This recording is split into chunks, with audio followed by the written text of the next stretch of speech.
নমস্কার বন্ধুরা, আমি সোনাই। সোনা স্টাইল কিচেন ভিলেজে আপনাদের অনেক অনেক স্বাগত জানাচ্ছি। পটল আর পনিরের একটা নতুন রেসিপি আপনাদের সাথে শেয়ার করতে চলেছি। তো চলুন ভিডিওটা শুরু করি। সবার প্রথম আমি এখানে 7টি পটল নিয়ে নিয়েছি এবং পটলগুলো একটা বটিনের সাহায্যে ছালটা তুলে নিচ্ছি। আমি এখানে বটিনের ব্যবহার করেছি, আপনারা আপনাদের সুবিধার্থে যে কোনো কিছুর সাহায্যে পটলের ছালটা তুলে নিতে পারেন। এবার একটা ছুরি নিয়ে নিয়েছি, ছুরির সাহায্যে পটলের চারপাশে 3 থেকে 4টি এইভাবে চিড়ে দাগ করে নিচ্ছি। এখানে একটা জিনিস অবশ্যই খেয়াল করতে হবে, পটলগুলো কিন্তু এপার ওপার চিড়ে ফেললে হবে না, হালকা হালকা করে 3 থেকে 4টি দাগ করে নিতে হবে ঘুরিয়ে ঘুরিয়ে। এই দেখুন, এইভাবে হালকা হালকা করে ডিপ করে নিয়েছি।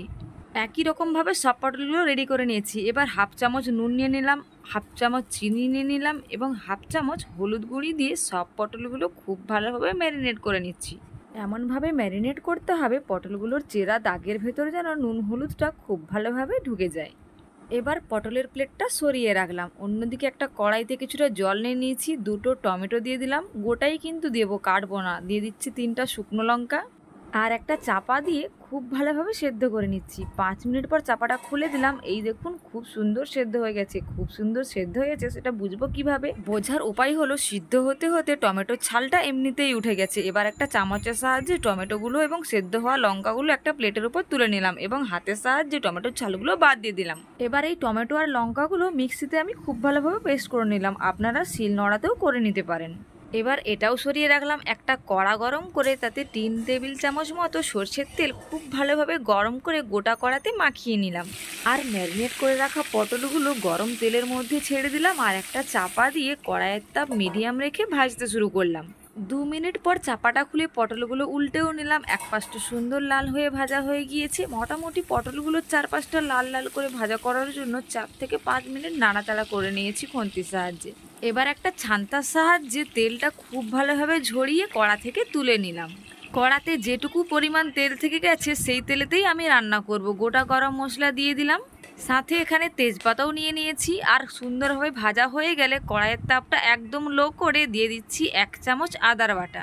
আর একটা খুন্তির সাহায্যে আদা বাটাটা খুব ভালোভাবে গোটা তেলের সাথে একটু নাড়াচাড়া করে নিচ্ছি। আর হালকা করে ভাজবো, খুব কিন্তু লাল করে ভাজবো না, কারণ নিরামিষ তরকারিতে আদাটা হালকা ভাজা হলেই ভালো লাগে। দিয়ে দিচ্ছি হাফ চামচ হলুদ গুঁড়ো, হাফ চামচ জিরের গুঁড়ো, হাফ চামচ ধনের গুঁড়ো আর হাফ চামচ কাশ্মীরি লঙ্কার গুঁড়ো এবং আবারও খুব ভালোভাবে নাড়াচাড়া করে নিচ্ছি।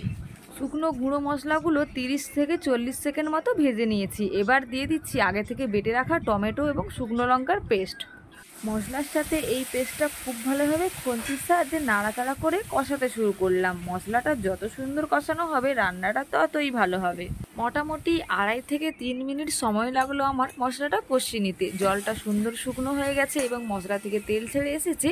এইবার এই অবস্থাতে ভেজে রাখা পটলগুলো অ্যাড করে নিচ্ছি মশলার সাথে।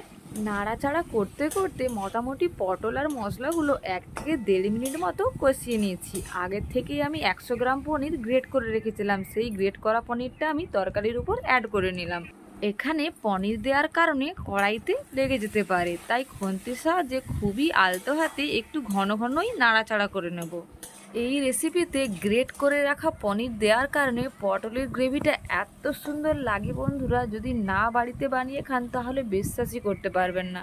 কড়াইয়ের তাপ মিডিয়াম রেখে 2 থেকে 3 মিনিট সুন্দরভাবে কষিয়ে নিয়েছি। পনিরটাও সুন্দর ভাজা ভাজা হয়ে গিয়েছে। এবার এখানে আমি 1 বাটি গরম জল অ্যাড করে নিচ্ছি। তরকারিটা মাখা মাখা করবো, তাই খুব বেশি জল দিলাম না। দিয়ে দিলাম হাফ চামচ চিনি এবং হাফ চামচ নুন। এবার ভালোভাবে নাড়াচাড়া করে নিলাম এবং একটা চাপা দিয়ে তরকারিটা ফুটতে দিলাম।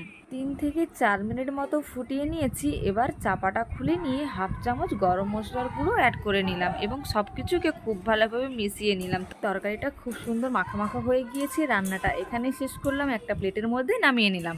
আমার এই রেসিপিটি যদি আপনাদের ভালো লেগে থাকে তাহলে বাড়িতে অবশ্যই একবার ট্রাই করুন এবং গরম গরম ভাতের সাথে পরিবেশন করুন এবং একটা লাইক করুন, কমেন্ট করুন আর সাবস্ক্রাইব করে আমার পাশে থাকুন। নমস্কার বন্ধুরা।